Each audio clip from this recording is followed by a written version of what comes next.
Hi YouTube. Here's a video on the Midea Smart Dehumidifier. I picked this dehumidifier from Costco as a replacement to my previous dehumidifier, which was a Hisense. After about 2 years of operation, that kind of gave way and I had to replace it. And this one is a smart dehumidifier. So it comes with some smart features. This one is compatible with Alexa and Google Home, as you can see. I've never had a smart dehumidifier before, so I'm excited about the use and how that works. But it does have a 1-year limited warranty, which is typical in this business, is what I found. And then you also have the model number starting with MAD over there. So that's the model number if you're curious. As far as the size is concerned, I'll show you a comparative visual here shortly, but it is considered compact, and that's, has app and voice control, a built-in pump. That is actually a feature that is not available on every dehumidifier. This one does come with a built-in pump, which is important if you intend to use it in a continuous drain situation, like in a basement situation. And then you also have a splash guard apparently that helps you with spillage.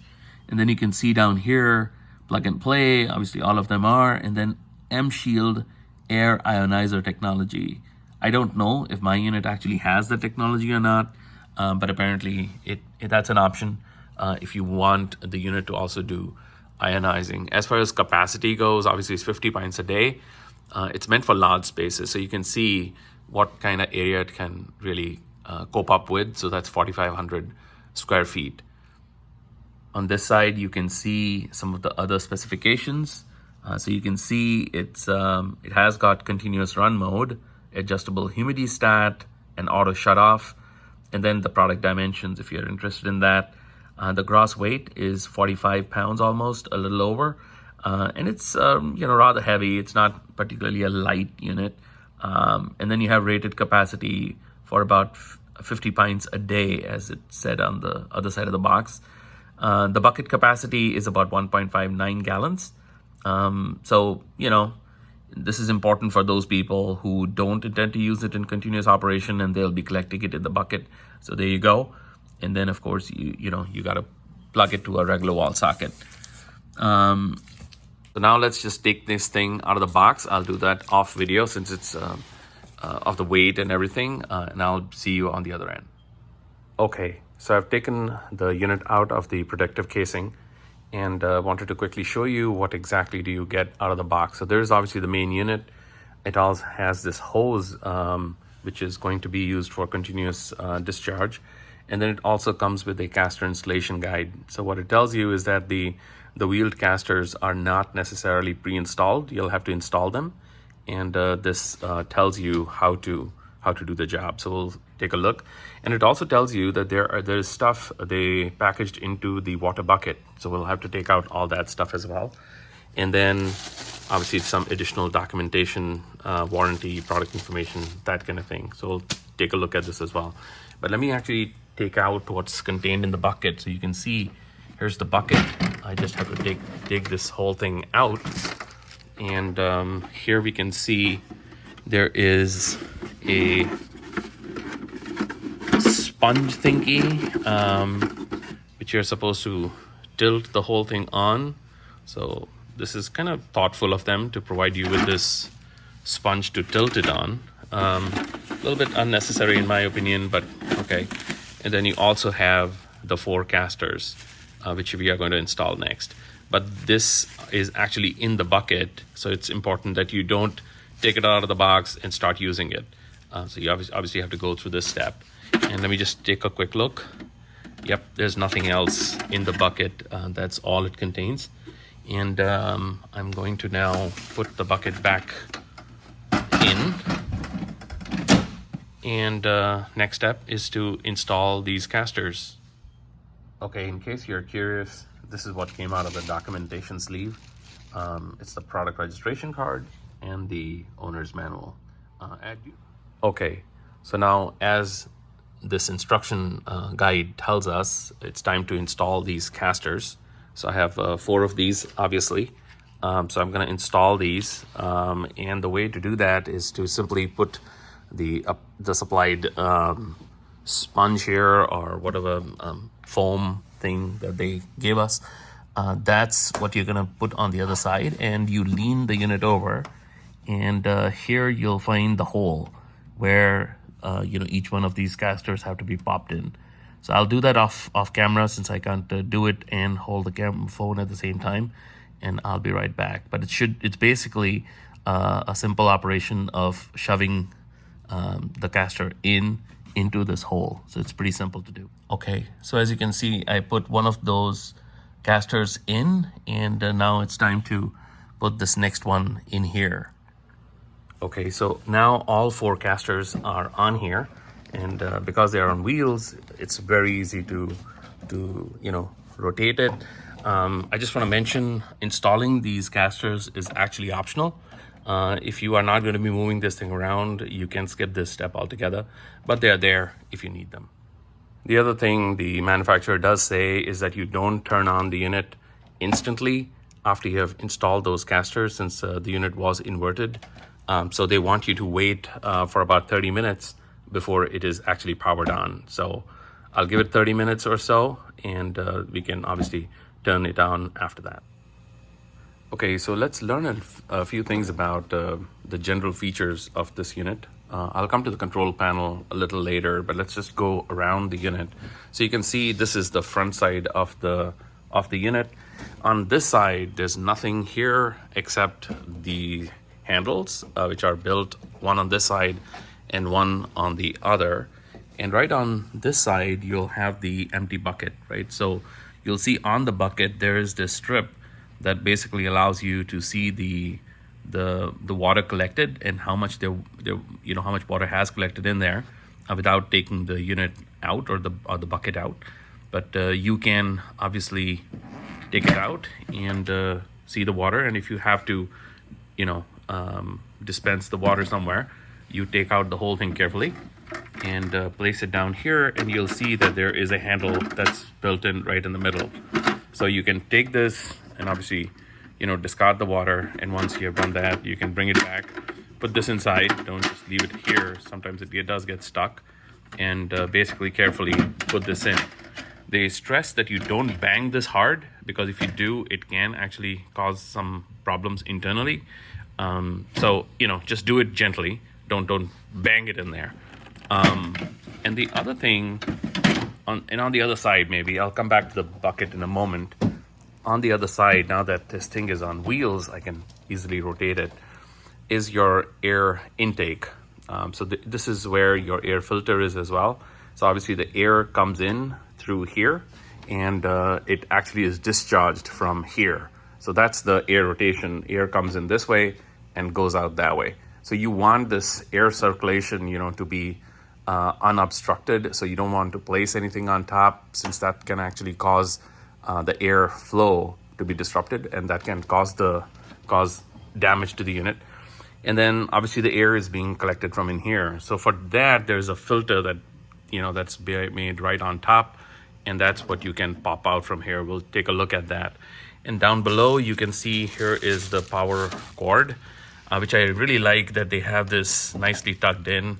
There is this, it's not really an outlet, but it's just some holes so you can safely tuck it in. And you also have these 2 outlets. So this is for continuous discharge. This is where your garden hose will go in. Mind you, the unit does not come with a garden hose. You have to use something lying around or acquire it or purchase it separately, and you can install it here. And if you want the pump feature to be used, then what really happens is that once the unit is dehumidifying and it's collecting the water into this water bucket, it's going to pump the water out of this bucket. And for that, it is going to need this hose, which you can then basically, insert it in here, and it will basically start pumping the water from the bucket and out to wherever the water needs to be discharged. And then of course, if you're using this, then this is tightly sealed. You have to take out the seal, which is very easy to do. It's a rubber seal. And if you are not using it, then you just keep it sealed like it is in this right here. So before we get into the actual operation of the unit, I also wanted to go over some of the maintenance steps that the manufacturer wants to be done on this unit. And there are really two main maintenance pieces that they expect you to do every 2 weeks. And one is the air filter. So the air filter is really easy to do. I'm going to move this aside, and here's a little latch. You can pull it and you can see the air filter is right here. So there is this net that's built into this, and over time what's going to happen, you know, spider webs and other kind of gunk is going to get collected in here, and all you need to do is basically, you know, put it under a hose or a water faucet and clean out this whole thing and then dry it. And then, you know, once it's clean, you can come in here and you can see there are these slots here and they match evenly. So all you got to do is put this here and you know, put it back on like so. And that's really it. So that's one filter, the air filter, that they expect you to clean. The other maintenance item is basically the water filter. So the way you do that is basically you take out the bucket. Once you take out the bucket, you'll see that you know, obviously there is a little top here, you know, some kind of a cover, and this cover needs to be taken out. So I'll show you what the maintenance routine looks like. So if you want to clean the bucket, don't use any detergent or anything, just clean it out. If there's, you know, over time, you know, some mold or stuff can start growing in there. So you want this bucket to be clean, obviously. So for doing that, all you do is, I don't know if you can read it, but it says lift here to remove the cover for cleaning. And there's this latch here, right? So you want to press here and it's going to come out. And then on this side, you do the same, and you know, it's going to start popping out. You do the same here, and the whole thing is going to start coming out like that. And so now you have the cover out, and once the cover is out, you can basically clean this. Now, in order to do that 2-week interval water filter maintenance, you need to pop out these 2 screws, and I'll show you what exactly is required to be done there. So you basically take a Phillips screwdriver like that. Don't use a power tool because all these parts are plastic and you can break them with a power tool. So you need to first take this screw out. So that's pretty easy to do, and I'll keep that here, and then the other screw is going to come out. So, you know, I don't, yeah, you will have to take this one out too. So to do that, let's take this screw out real quick,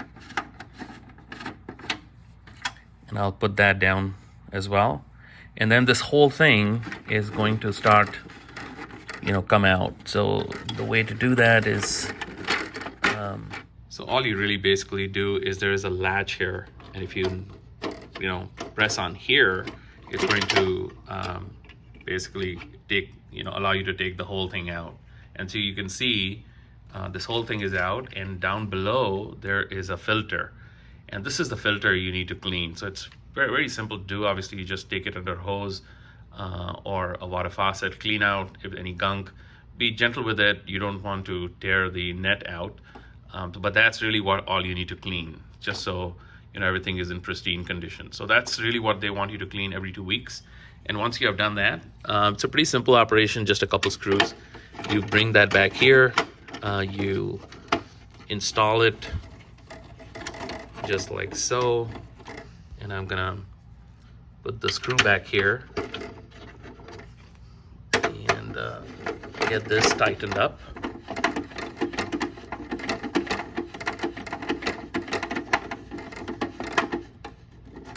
There we go. And the other one is basically you just want to, you know, line these up here. So there is a little latch here, so you want this to slide right in. So it slides right in, and then you can line up the hole, and then just put the screw in and screw it in, basically. So that's pretty easy peasy.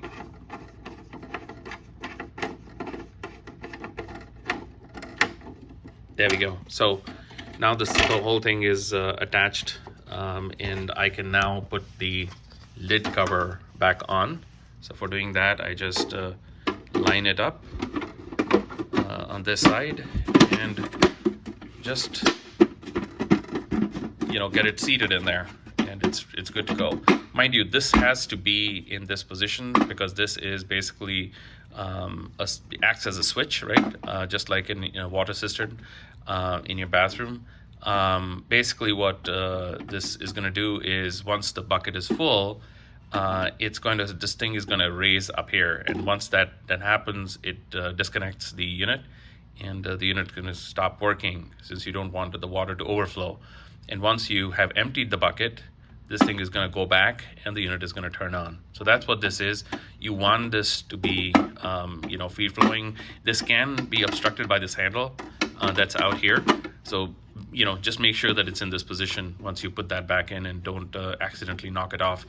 Everything is built in plastic, so, you know, things are a bit fragile here. So be a little bit gentle with it. So now everything is in good order. I'm going to slide it right back in, and it's good to go. So those are the two main maintenance pieces you need to be aware of. And now I think we need to basically get the hose installed, and I'll go through the panel and the actual operation. Okay, so next let's talk a little bit about how to get the water discharged. So obviously you have three ways to do that. You have the bucket. For people who are going to be using this in a place where you are not going to see a lot of water being collected, you can go the bucket route.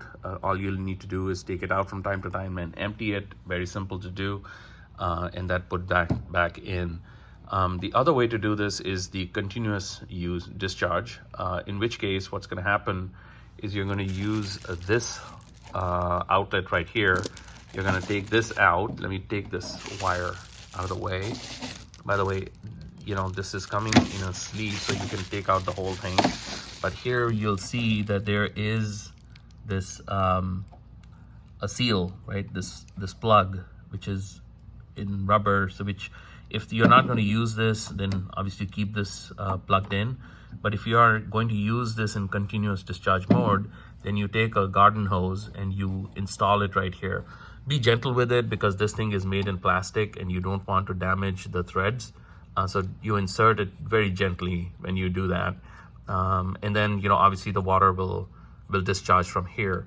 If you use this feature, then obviously the water is not going to go into the tank, and therefore you don't need this outlet either. This is in continuous discharge mode because nothing is collected and the unit is assuming the water is being continuously dispensed out. I'm not going to use this feature either. What we are going to use is the pump feature, because this unit does come with a pump, and so the water will collect in the tank and or in the bucket, and we'll basically turn the pump on and it'll get discharged from here. So the hose that they have supplied you with will basically say, I don't know if you can read it. It says insert the hose up to this line. I think this is written in 3 languages, and that's the line they're talking about. So you want to, you know, push this in all the way in, so at least it's up to this line. So that's what it says. This is the same thing. It doesn't matter which end you use. It's the same thing. The same thing is printed on both ends, so you can see it here as well. So basically we are going to, this is a quick connect, so we will push this in like so. So you can see it is all the way in because it's up to this mark, and that's what you want. And if you do need to take this out, you will need to press on here like so, and then pull from the other end. But you can't just pull, you know, start wanking it out, because that might damage the hose itself and this part. So you want to basically, I'm not going to be able to demonstrate, I guess, with one hand, but you have to press this in like I'm doing right now, and then for you using the other hand, you're going to yank it out. But do it very gently. You don't want to damage the thing, obviously. Okay, so let's go over a little bit about the top of the unit.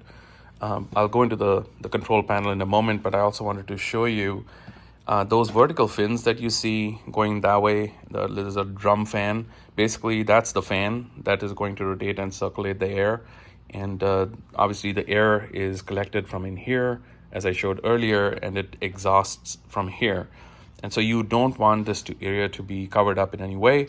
In fact, don't place anything on top. It's very important that the unit has enough air circulation right around it so that the unit can function properly.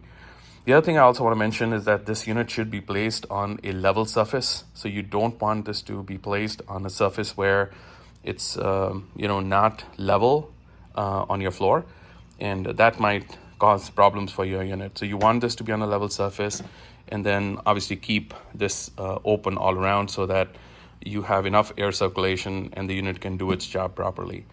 I think there are some specifications of 40 centimeters, I believe, on all sides. But your manual is going to tell you about the spaces. But 40 centimeters, I think, is what it says. So the thing should not be placed right against a wall. You want some air clearance so that air can freely, circulate. Remember, the air, is collected from in here. Okay, so let's see a little bit about the control panel itself, and I'm going to start from right here.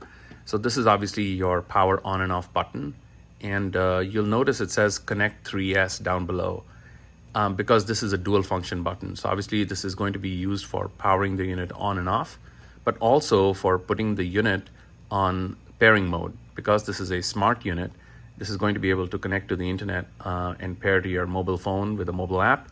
So in order to put this in pairing mode, you'll have to press this button for 3 seconds continuously, and then it puts the unit on pairing mode. And you'll notice when the unit is connecting to the internet, the light will flicker in white, right? And I don't know if you can see this, there is an LED up here with this Wi-Fi icon. Basically this LED is going to flicker in white, and that tells you that the unit is in pairing mode. When the unit has connected to the internet, the white light will stop flickering, right? So you won't see any flickering out here, and that tells you that the unit was working or is connected. When you press and hold the power button for 3 seconds to initiate the wireless connection mode, the LED display will show AP to indicate that you can set up the wireless connection. Now, if the connection is successful within 8 minutes, the unit will exit the wireless connection mode automatically, and the wireless indicator will illuminate. And of course, the unit will enter the previous function. If the connection fails, however, within 8 minutes, then the unit is going to exit the wireless connection mode automatically. So you won't need to do anything, for that. So it'll come out automatically. And of course, you can press it for 3 seconds and again reinitiate that process. So now let's look at the timer function, which is basically this button right here, and there is an LED for that too.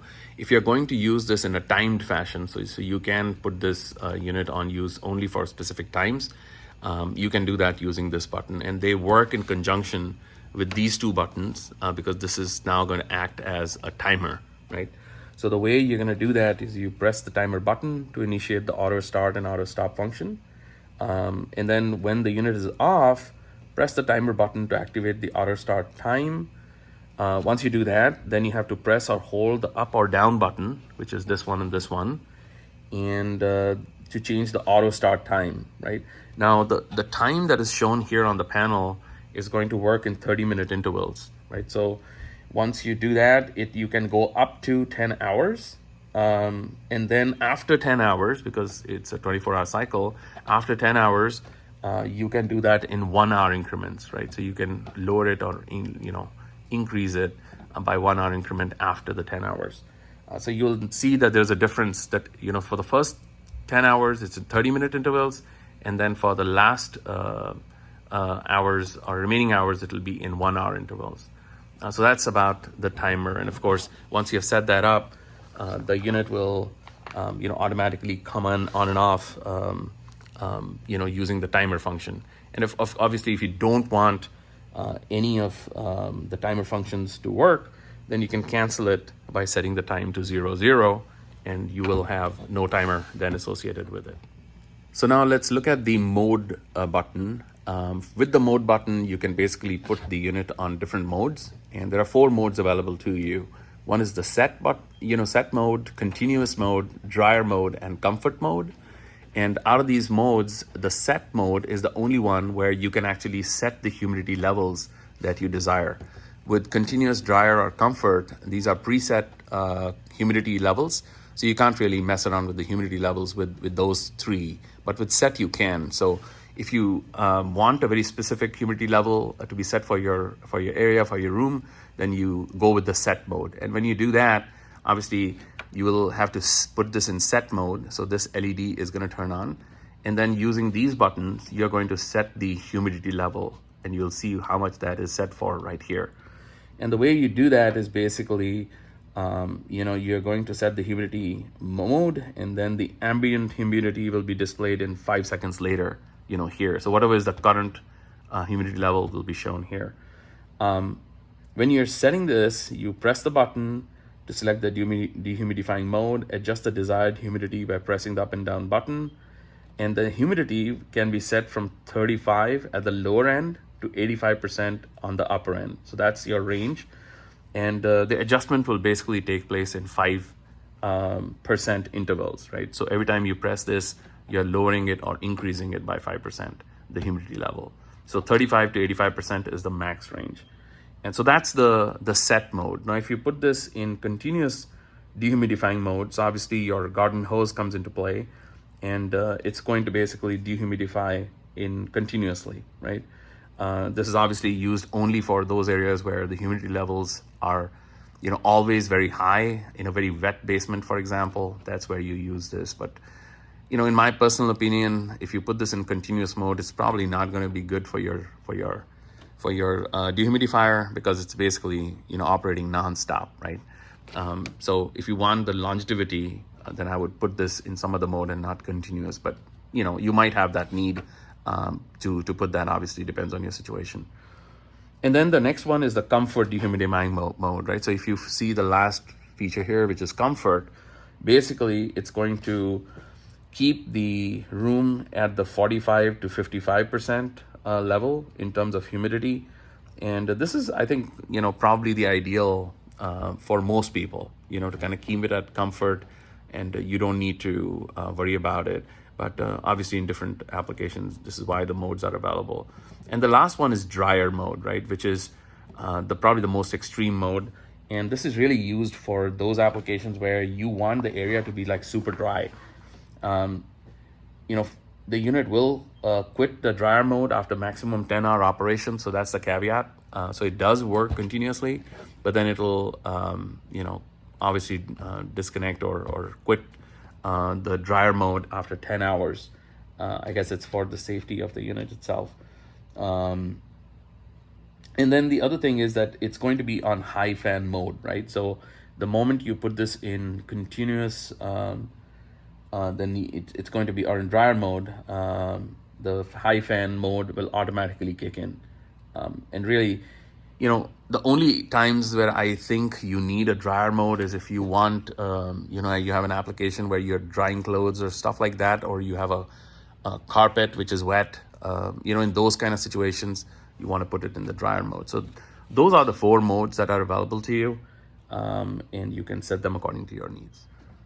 Now let's take a look at the fan mode, which is this button right here. It's going to allow you to put the fan, and then you can see that there are the low high button or LEDs for that. And so you can set this according to low, high, low, whatever you might. There are really only two modes available.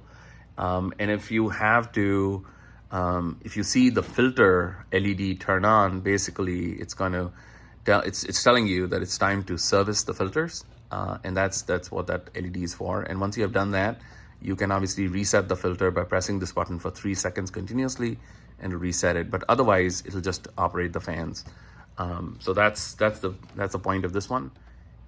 And now let's look at the M shield button, or the pump button, right? So the pump, if you want the water to be pumped out of the bucket, then obviously you want to use this button. And so if you were to press this button to activate the built-in function or built-in pump function, then Using this function, the unit will automatically pump the water out until the water tank is empty, right? So it'll continue to do that.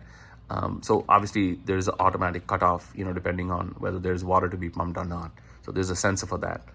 And the pump will stop automatically once the water is empty. The same button is actually also used for the built-in M-Shield ionizer. And you can see that here. This button is again a dual use button, dual function button. So if you press this for 3 seconds, you're basically turning on the ionizer. And really what the ionizer is for is to get rid of any kind of mold or other micro pollutants in the air, which basically what happens is that once you put the ionizer on, it's going to put a negative charge in the air, and by that negative charge, any pollutants who stick into the vapors in the air are going to fall on the floor, which you can then obviously wipe it off. So that's the general idea, that any pollutants like mold, bacteria, or other kind of stuff like that, micro stuff like that, which is in the air, will be cleaned out, right? So that's what this is for. And to activate this, you again press it for 3 seconds, or to deactivate, you press it for 3 seconds. So I really like the fact that this unit comes with a ionizer, because in a basement situation, mold is probably your biggest concern. And the fact that it ionizes the air reduces the possibility of mold developing in that area. Another question that comes up quite frequently is, if there is a power outage, what happens to the dehumidifier? So in that situation, once power is restored, your unit is going to start back on automatically with whatever the features you had set earlier. So the functions that you had set, they'll be retained. So that is retained in it, and it'll start off automatically just like that. So if you do have that situation, no need to worry. The unit will just start where it left. So I also wanted to show you, since they claim this to be a compact unit, how does it compare to a regular dehumidifier that you'll probably buy in Lowe's or Home Depot or places like that. So I have this older unit, sitting right next to it. This is a GE unit that I had. This actually is not functioning anymore, but I have it lying around, so I thought I'll feature it in the video so you can have a comparative sense of how compact this thing is. So you can see on the top, it's obviously a little bit more compact than this guy. And then even on the width side, it's probably a little, a little bit more or similar.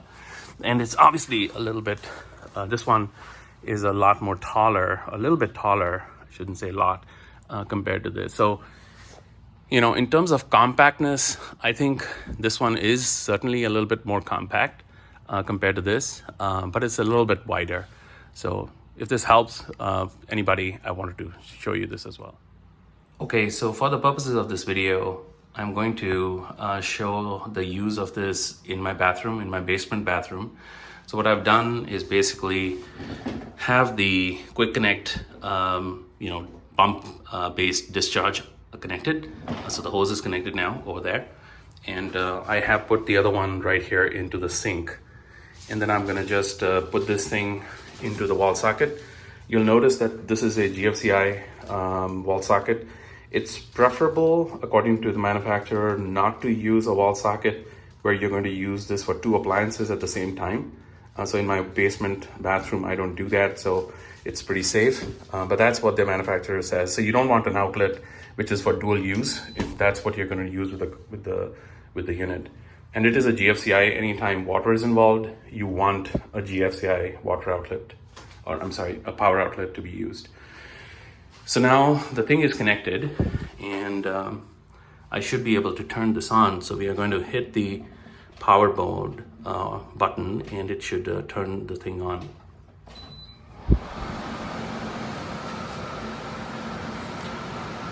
Hopefully you can hear the noise.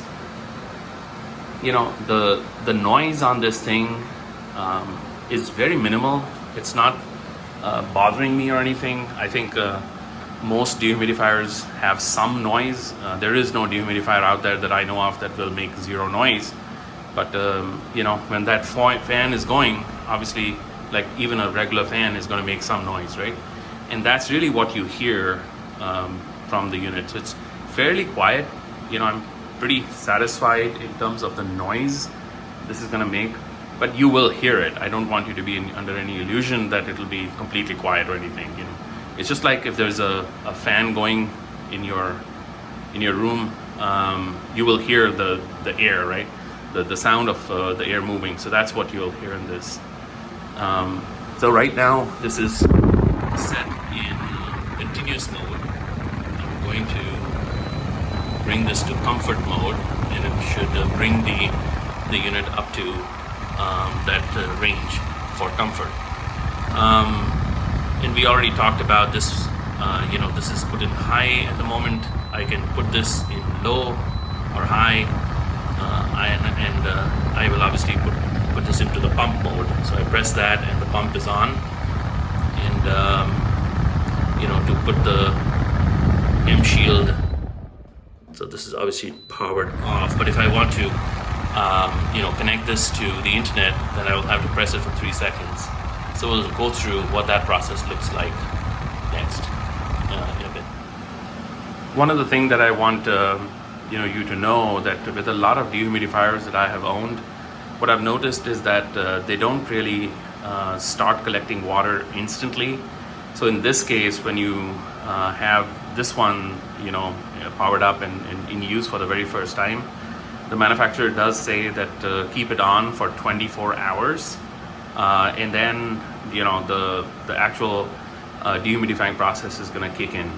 So don't expect that you turn it on and within a couple of hours or 3 hours you will see instantly water being collected.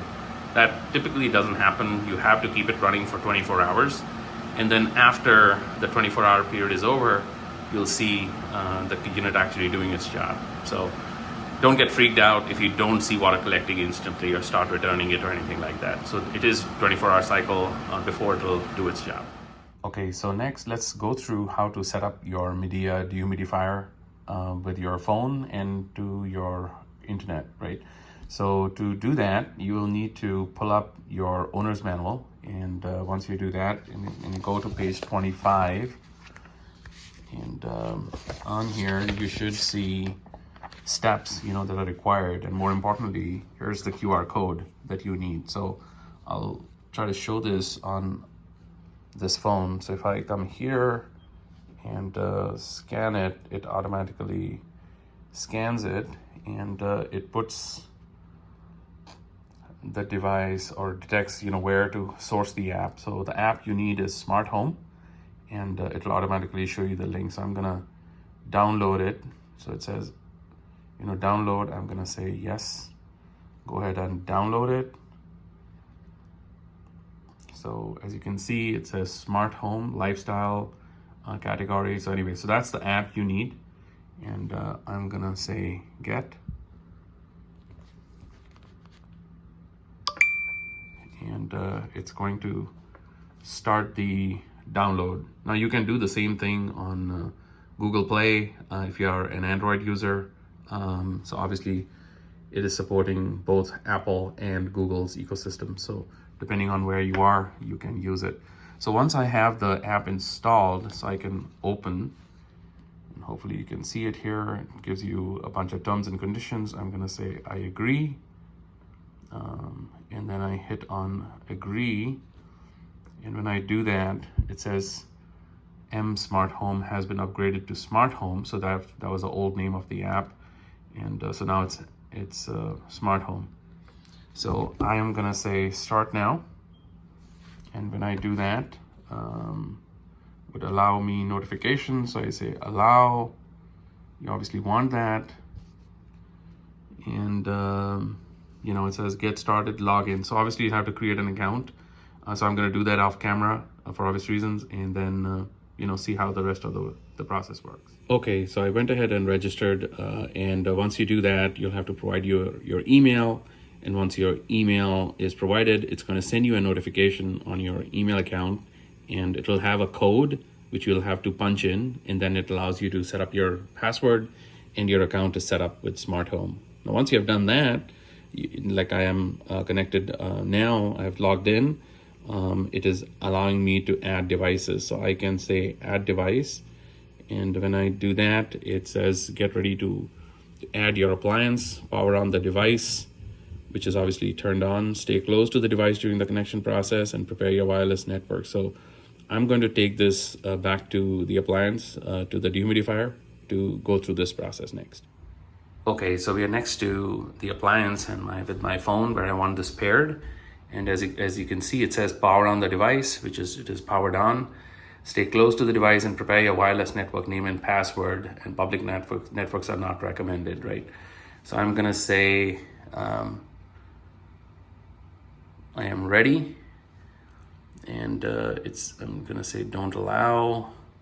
Smart home would like to use your Bluetooth, and I'm gonna say allow for that because I think it does use Bluetooth as the protocol to connect. And then it says discover nearby devices. So just trying to look for devices, and I think what I need to do next is to actually press this for 3 seconds. So now I've done that. As you can see, this light is flashing, right? The LED for the Wi-Fi, and it is in pairing mode. So it says AP, on there. So that's what I want to see. And it's trying to discover the device. So let's see how long does it take and if it works. So obviously there are many different types of appliances that you can connect to this to this app, but right now we are using Bluetooth to connect the phone to this device. So this should take a few seconds. I won't hold this since this might take a little while, and I'll see you once the pairing has been completed. Okay, so hopefully you can see this. The process was over. It just took less than a minute, I think, or maybe a little over a minute. But it did find the dehumidifier, and I'm gonna say add, and it is now saying please select the wireless network for dehumidifier to connect.